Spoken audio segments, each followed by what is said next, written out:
Hello everyone and welcome. In this video, I'll be demonstrating how to respond to contracting opportunities in Passport. Responding to an RFX is an important part of the procurement process because it allows vendors to submit responses to solicitations that are of interest to their organization. The following 3 vendor profiles are needed to respond to contracting opportunities in Passport. The vendor admin can manage contacts, acknowledge RFX, enter information, submit RFX responses, and cancel RFX responses. The Vendor Procurement Level 2 role can do everything the vendor admin can do except for manage contacts.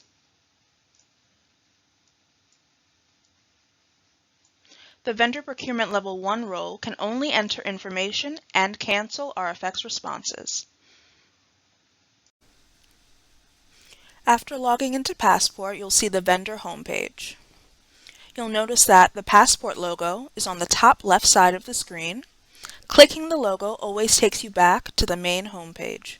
It's visible from every screen. The top navigation menu is also visible from every screen. You can access modules such as your profile, tasks, RFX, and more. The modules available to you depend on the user role you're assigned to in Passport. There are 3 navigation buttons. They are located directly below the Passport logo. They are the left-pointing caret, the clock icon, and the favoriting star. This first one, the left-pointing caret, allows you to jump back 1 screen. The next one, the curved arrow and clock, acts as a screen history. So instead of being able to jump back once, you can look at all the screens you visited in your login session. The star button is a favoriting functionality, so if the first 2 buttons don't work for you, you can always favorite the screen and quickly access it from any point. The screens you mark as a favorite are not limited to your login session. The widgets on your homepage include quick links to view or update your vendor contacts, vendor information, and more. By clicking on the Browse Public RFX widget, you can immediately begin finding contracting opportunities in Passport. Before we get into responding to RFX, let's make sure you're all set up for success. We'll show you how to manage contacts and user roles. So click the Vendor Contacts widget.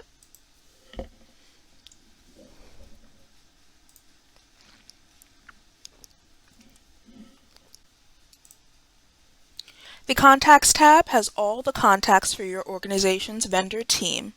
We recommend that vendors actively manage their contacts. Keeping contacts and user roles up to date will ensure that the right people at your organization will receive relevant Passport notifications about RFX and be able to complete their work in system.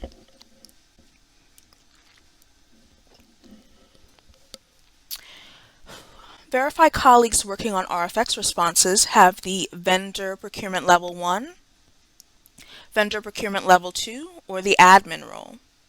Confirm that your colleagues have registered a NICE ID or NYC ID to match the email associated with their contact in Passport. To add a new role to an existing contact, the contact making the change must have the Vendor Admin role. So the vendor admin would click the profile drop-down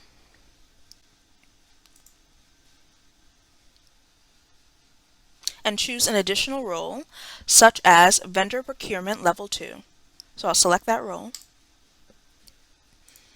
Then click the Save and Refresh button at the top of the page.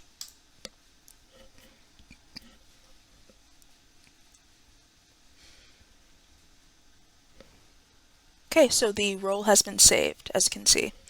To add a new contact, click the Add a New Contact button right here in the Vendor Contact Information section and fill out the form ensuring required fields are complete. So I'll add the first name, last name, and the email of my new contact. Click the Save and Close button at the top of the pop-up window to save the contact.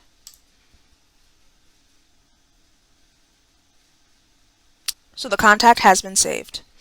Alright, I need to give a new contact a profile role, so I'll select the vendor admin role.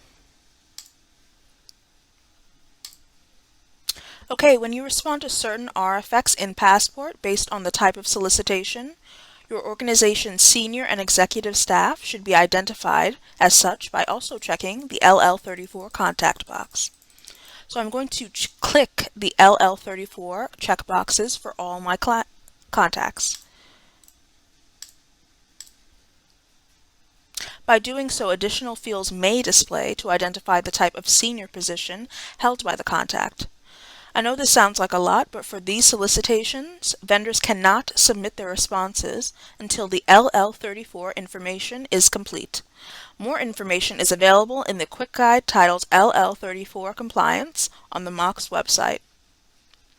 Before we move on, I'm going to select two positions for the Jane Doe contact, Principal Owner and Senior Manager. Okay, so it looks like both of those positions were already selected. Excellent. So I'll click the Save and Refresh button at the top of the Contacts tab, just to make sure that I save all my current contacts. Alright, so let's get into RFX. To begin the process of responding to contracting opportunities in Passport, click RFX in the top navigation menu. The first option in the drop-down menu is Browse My RFX Responses, which displays RFX to which an agency has invited your organization to respond to. Those are RFX that are not publicly published. Quick note, if you have started your response and need to come back to it later during your next login session, click the Browse My RFX Responses option, find the RFX, and continue editing your response. The second option in the drop-down menu is Browse Public RFX, which displays all RFX that were made available to the public in their various RFX statuses. So I'm going to click Browse Public RFX.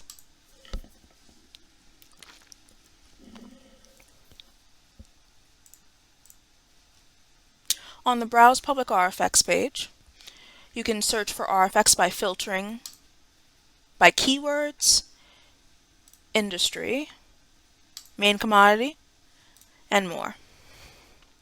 If you know the agency you want to work for, you can select the agency's name from the drop-down menu here, or you can filter by RFX status. I know the RFX I'm responding to, so I'm going to enter the EPIN in the Keywords field.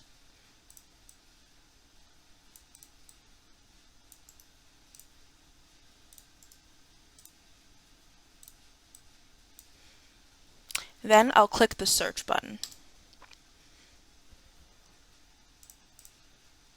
So my RFX appears in the search results below, and I'm going to click the pencil icon to open it.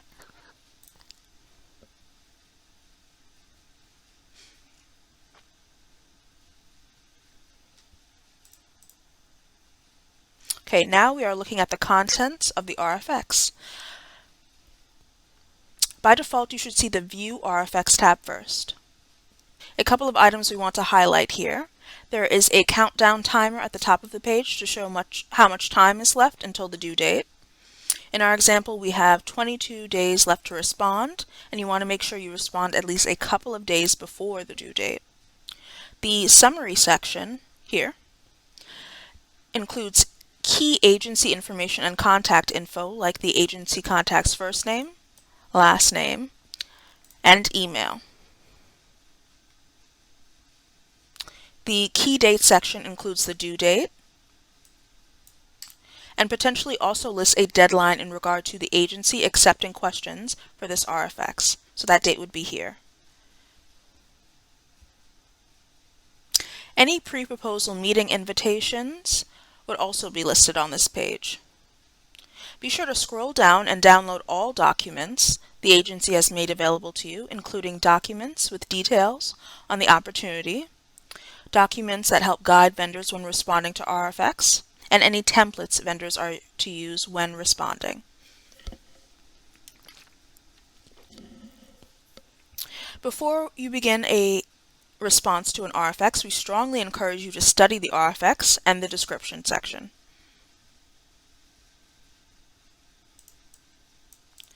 To determine if you would like to respond. Okay, so let's say you've studied the RFX. To start a response to an RFX, click the Participate in RFX button. If you don't see this button, either the RFX is not in release status yet, or not anymore, or you do not have the required profile role.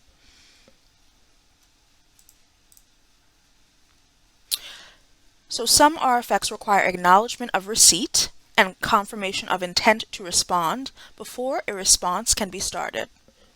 In this example, the DOB requires it for this RFX, so click the I acknowledge receipt of this RFX button. Wait a few seconds until the confirmation appears. Okay, so you'll see that the receipt was acknowledged, and then you'll be asked to confirm your intent to respond to this bid.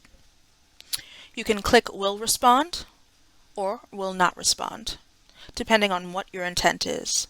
For this demo, I will be responding, so I'll click the checkbox next to Will Respond, followed by the green Valid button.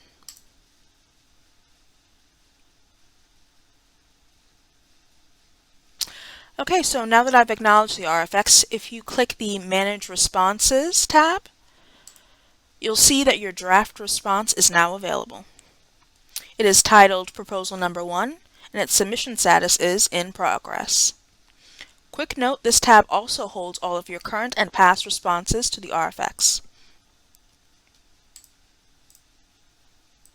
Before we get started on our proposal, there's a few things I'd like to mention.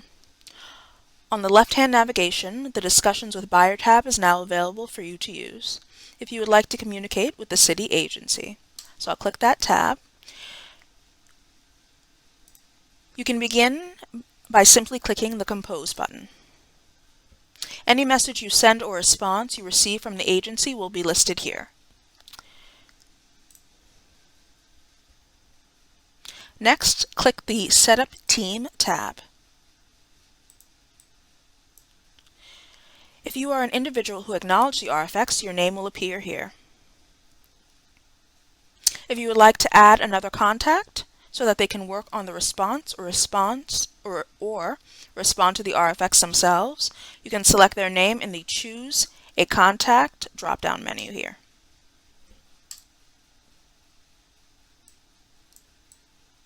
If your organization does not have a drop-down menu, you can create a contact by clicking the Create a New Contact button.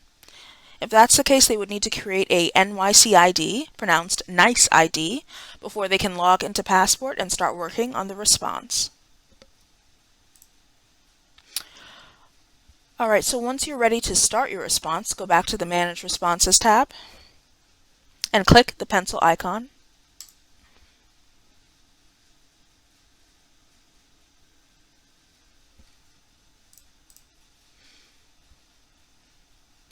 Okay, I'll go through each tab from top to bottom. Your first tab is Your Proposal Info. You'll want to select a competition pool, so click the field next to Your Proposal Info, Competition Pool. If there are multiple pools, you can select the one that's appropriate for your organization and click the Save button. So I'll select my competition pool and click the Save button. If there are multiple pools, you can select the one that's appropriate for your organization. Oh, I just said that. Also, feel free to change the name of your response from the default Proposal Number 1 to perhaps a more specific name, especially when submitting multiple responses. I'm just gonna expand my window. All right. Now we'll navigate to the Questionnaire tab. This is where you'll answer the questions the agency wants you to include in your response. So we'll click Access Questionnaire, and we'll start the first section. Yep. All right, so do you have design consulting experience? For this question, I'll answer yes from the drop-down menu. So next, I'll attach a required document, a proposal. So click the Click or Drag to add a file button and attach your file.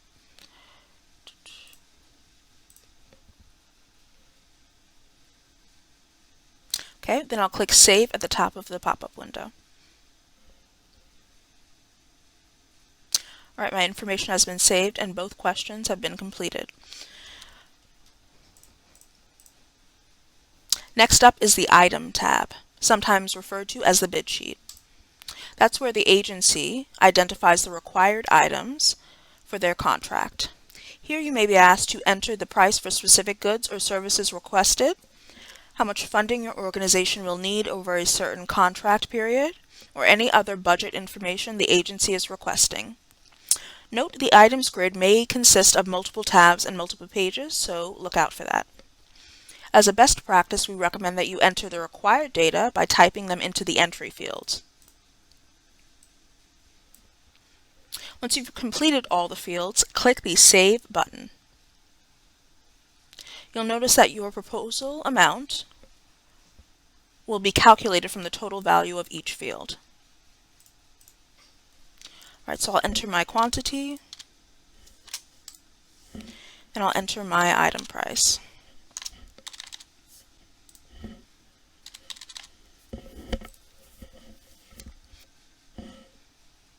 Click the Save button.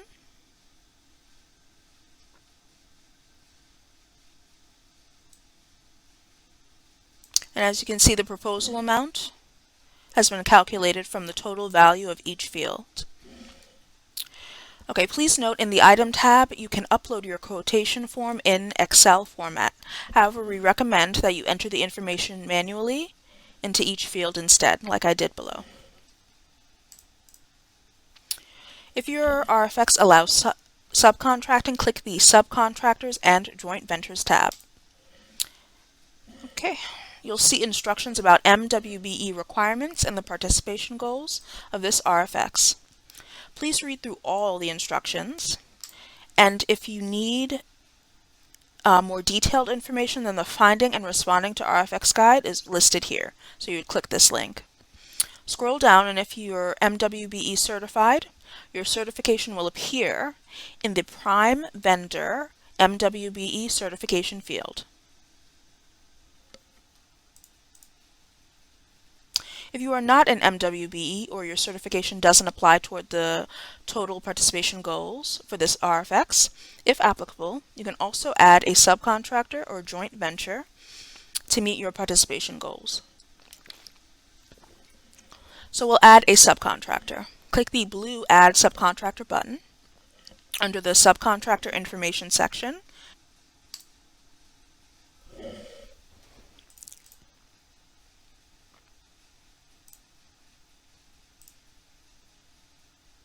Alright, so we'll complete the subcontract information section, which includes the subcontractor dollar amount, the purpose of subcontracting, the subcontractor start date and end date. Please note the subcontractor dollar amount must reflect the percentage listed in the participation goals table, so you'll want to calculate that. So I'll enter the subcontractor dollar amount. The purpose, we'll say the purpose is design consulting. Then the estimated start date, I'll put today's date, and the estimated end date.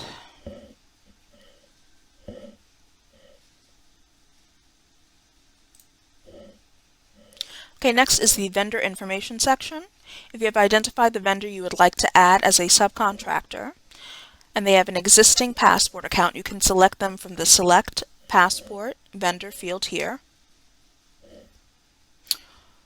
or by clicking the checkbox Subcontractor not filed in Passport or not yet identified.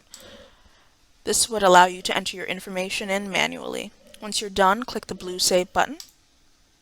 Oh, I almost forgot to select my certification, so I'll select that now, and then I'll click Save. Alright, once the data has been saved, click the Close button.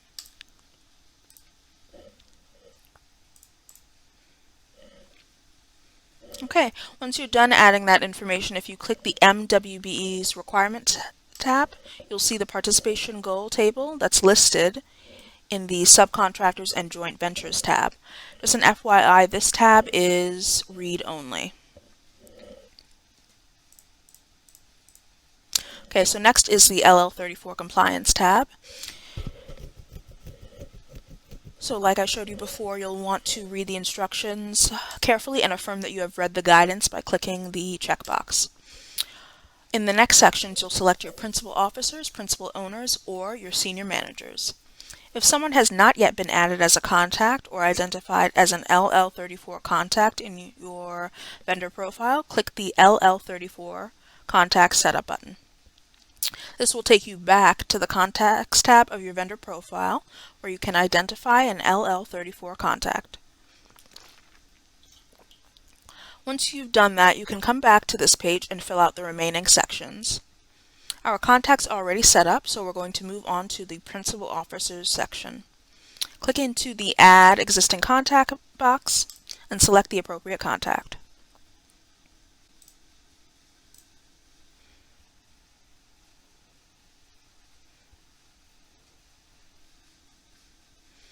Okay, so our contact, one second. So it looks like our contacts meet the CEO, CFO, and COO requirements. But let's say your organization does not have a CFO. Then you could click the CFO checkbox to exclude that role. And you can also do that for any of the roles, CEO, CFO, or COO. Let's say you don't have a CEO, CFO, or a COO. You can select each checkbox to include all of these roles. If you do have the role, like I do in this example, these checkboxes will remain unchecked. Alright, next section is the principal owners. You'll do the same thing, click into the Add Existing Contact box and select your contact.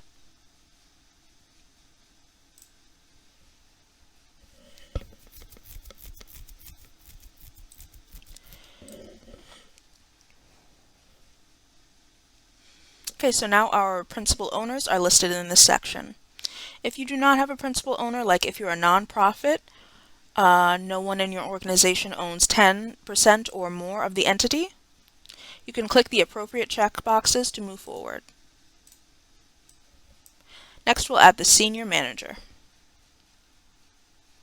Please note, in order to submit a response, at least one senior manager must be identified. Click into the Add Existing Contact box and select your contact.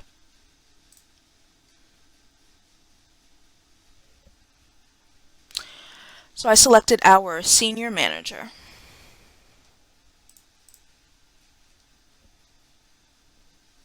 So I'll click Save at the top of this window. And at this point, all of our required sections should be complete, and we do recommend that before you move forward with validating and submitting your response, you should go through each one of these tabs just to make sure that all your answers are complete and correct. Once you're done, click the green Validate and Submit button located at the top of the response window.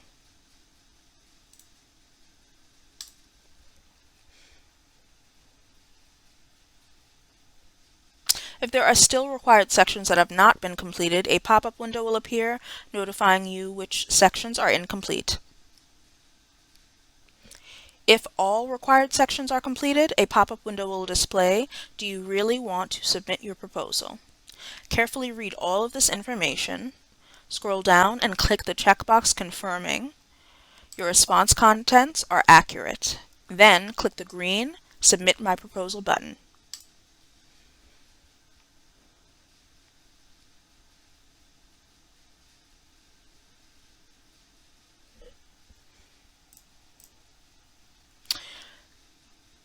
Alright, so congratulations, you have officially submitted a response towards the RFX.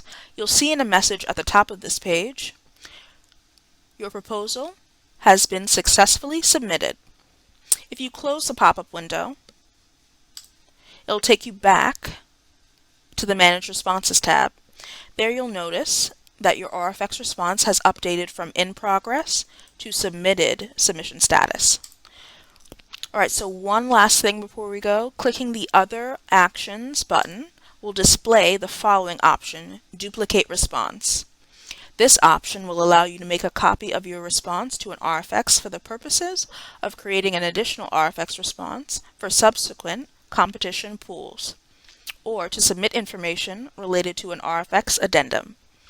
So if you want to duplicate your response, click the Duplicate Response option from the drop-down. And from this pop-up window, you can select which response you'd like to duplicate.